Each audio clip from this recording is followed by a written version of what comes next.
کہ رسول اللہ صلی اللہ علیہ وسلم نے وفات پائی ہے، میں اس کی گردن اڑا دوں گا۔ پھر ابو بکر رضی اللہ عنہ کے سمجھانے پر یقین آیا کہ نبی صلی اللہ علیہ وسلم رحلت فرما چکے ہیں۔ آپ صلی اللہ علیہ وسلم کی وفات کے بعد خلافت کے مسئلے پر مسلمانوں میں اختلاف پیدا ہوا، تو اس موقع پر سیدنا عمر نے ابو بکر رضی اللہ عنہ کا نام خلافت کے لیے سب کے سامنے رکھا۔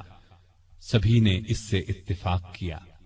ابو بکر کے بارے میں سیدنا عمر کے یہ الفاظ ہیں: ابو بکر رسول اللہ صلی اللہ علیہ وسلم کے صحابی ہیں، غار کے ساتھی ہیں، یہ تمام مسلمانوں سے زیادہ تمہارے معاملات کے والی ہونے کے حقدار ہیں۔ خلیفہ بننے کے بعد سیدنا ابو بکر نے سب سے پہلے اسامہ بن زید کا لشکر روانہ فرمایا۔ یہ لشکر نبی کریم صلی اللہ علیہ وسلم کی شدید علالت کی وجہ سے مرینا سے باہر مقام جرح پر ٹھہر گیا تھا اور پھر وفات کی وجہ سے روانہ نہ ہو سکا تھا۔ اس موقع پر سیدنا ابو بکر نے اسامہ بن زید سے کہا کہ سیدنا عمر فاروق رضی اللہ عنہ کو ان کے پاس چھوڑ جائیں، کیونکہ ان کے مشوروں کی ضرورت پڑے گی۔ اسامہ بن زید نے خوشی سے یہ بات منظور کی۔ ابو بکر کی خلافت 2.25 برس رہی۔ تمام عرصے میں سیدنا عمر ان کے خاص مشیر رہے۔ اس دوران میں سیدنا عمر نے سیدنا ابو بکر کو مشورہ دیا کہ قرآن کو ایک جگہ جمع کر دیا جائے۔ انہوں نے یہ مشورہ اس لیے دیا کہ یمامہ کی لڑائی میں قرآن مجید کے حافظ بہت سے صحابہ شہید ہو گئے تھے۔ آخر یہ کام زید بن ثابت، سیدنا عمر اور بہت سے دوسرے صحابہ رضی اللہ عنہم کی مدد سے مکمل ہوا۔ جمادی الاولیٰ 13 ہجری میں سیدنا ابو بکر سخت بیمار ہو گئے۔ بچنے کی امید نہ رہی تو انہوں نے خلافت کے بارے میں چند بڑے بڑے صحابہ سے مشورہ کیا۔ خود انہوں نے سیدنا عمر کا نام تجویز کیا۔ بعض صحابہ نے اس پر کہا کہ وہ مزاج کے بہت سخت ہیں۔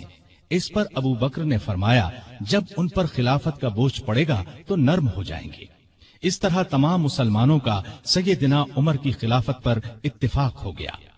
سیدنا ابو بکر نے آخر وقت میں سیدنا عمر کو یہ وصیت کی کہ عراق میں مسلمان ایرانیوں سے لڑ رہے ہیں، ان کے لیے فوراً مدد بھیجی جائے۔ اس وصیت کے بعد 22 جمادی الاخری کو سیدنا ابو بکر نے وفات پائی۔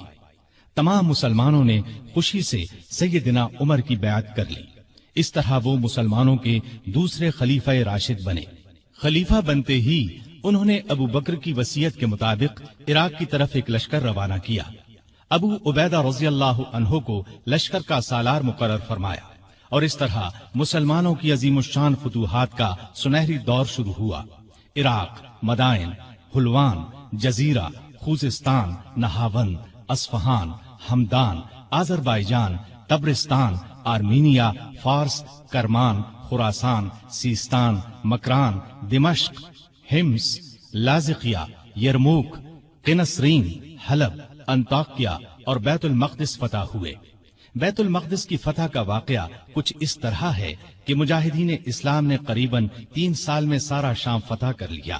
اب فلسطین کے صرف 2 بڑے شہر رہ گئے تھے، بیت المقدس جسے یروشلم بھی کہا جاتا ہے اور قیصاریہ۔ اس زمانے میں فلسطین شام ہی کا حصہ تھا۔ 16 ہجری میں مسلمانوں نے دوسری لڑائیوں سے فارغ ہو کر بیت المقدس کا محاصرہ کر لیا۔ اس شہر میں ابراہیم علیہ السلام، اسحاق علیہ السلام، سلیمان علیہ السلام، عیسیٰ علیہ السلام اور دوسرے نبیوں کی بہت سی یادگاریں ہیں۔ رسول اللہ صلی اللہ علیہ وسلم کی بھی معراج کے سفر میں پہلی منزل یہی تھی۔ مسلمانوں کا پہلا قبلہ بھی یہی تھا۔ نہ صرف یہودی اور عیسائی بلکہ مسلمان بھی اس کی بہت عزت کرتے تھے اور کرتے ہیں۔ مسلمانوں نے جب بیت المقدس کا محاصرہ کیا تو شہر کے باشندوں نے شہر کے دروازے بند کر لیے۔ چند دن تو اس طرح گزرے، پھر انہوں نے مسلمانوں کے سپہ سالار ابو عبیدہ بن جراح کو پیغام بھیجا کہ ہم شہر مسلمانوں کے حوالے کرنے کے لیے تیار ہیں، لیکن شرط یہ ہے کہ مسلمانوں کے خلیفہ خود یہاں آئیں اور صلح کا معاہدہ کریں۔ ابو عبیدہ بن جراح نے یہ بات سیدنا عمر کو لکھ بھیجی۔ خلیفہ ثانی سیدنا عمر نے صحابہ سے مشورہ کر کے وہاں جانے کا فیصلہ کیا۔ آپ نے رجب 16 ہجری میں حضرت علی رضی اللہ عنہ کو اپنا قائم مقام بنایا اور روانہ ہو گئے۔ اس وقت دنیا کے بڑے بڑے حکمران ان کا نام سن کر کانپتے تھے، لیکن اپنے وقت کے سب سے بڑے حاکم کے سفر کا حال یہ تھا کہ چند بزرگ صحابہ کے سوا ان کے ساتھ کوئی نہیں تھا۔ فوج، نہ خیمے، نہ کارے، نہ جھنڈے، ایک اونٹ پر سوار تھے، اس پر ستو اور کھجور کے 2 تھیلے لادے ہوئے تھے۔ ایک طرف پانی کی مشک لٹک رہی تھی، راستے میں کھانے کا وقت آتا تو سب مل کر کھا لیتے۔ آپ کا لباس بہت معمولی سا تھا۔ بیت المقدس کے قریب پہنچے تو صحابہ نے مشورہ دیا کہ لباس تبدیل کر لیں۔ قیمتی پوشاک پیش کی، لیکن آپ نے وہ لباس پہننے سے انکار کر دیا اور فرمایا، اللہ نے ہمیں جو عزت دی ہے وہ اسلام کی وجہ سے ہے اور ہمارے لیے یہی کافی ہے۔ غرض اسی حالت میں شہر میں داخل ہوئے۔ عیسائیوں نے شہر آپ کے حوالے کر دیا۔ مسلمانوں نے وہاں ایک مسجد بنائی، اس کا نام مسجد عمر رکھا۔ یہ آج بھی موجود ہے اور اب تک مسجد عمر کہلاتی ہے۔ 14 ہجری میں مسلمانوں نے ہمس کو فتح کر لیا تھا۔ 17 ہجری کو روم کے بادشاہ ہرقل نے ہمس مسلمانوں سے چھیننے کے لیے سمندر کے راستے فوج بھیجی۔ اس فوج نے ہمس کا محاصرہ کر لیا۔ جزیرے کے لوگوں نے بھی ہرقل کو ایسا کرنے پر اکسایا تھا، چنانچہ جزیرے سے بھی 30,000 فوج آ کر ہرقل کی فوج سے مل گئی۔ سیدنا ابو عبیدہ بن جراح رضی اللہ عنہ نے ان حالات کی اطلاع سیدنا عمر فاروق کو بھیجی تو انہوں نے ان کی مدد کے لیے مزید فوج روانہ کی۔ دوسری طرف سہیل بن عدی کی سرکردگی میں ایک فوج جزیرے کی طرف روانہ کر دی۔ خود بھی مدینے سے چل کر دمشق آ گئے تاکہ نزدیک سے تمام حالات پر نظر رکھ سکیں۔ سہیل بن عدی جزیرے کی طرف بڑھے تو جزیرے سے ہمس کی طرف روانہ ہونے والی فوج کو اپنے گھر کی فکر پڑ گئی۔ وہ ہرقل کی فوج کا ساتھ چھوڑ کر واپس جزیرے چلے گئے۔ ادھر ابو عبیدہ بن جراح نے خالد بن ولید کے مشورے سے شہر سے نکل کر ہرقل کی فوج پر حملہ کر دیا۔ گھمسان کی لڑائی کے بعد رومیوں نے بدترین شکست کھائی۔ 4,000 رومیوں نے اسلام قبول کر لیا، 4,000 مارے گئے اور باقی بھاگ نکلے۔ اس لڑائی کے بعد پھر کبھی ہرقل کو شام پر چڑھائی کی جرأت نہ ہوئی۔ 18 ہجری میں عراق میں طاعون کی وبا پھیلی، اس میں بڑے بڑے صحابہ فوت ہو گئے۔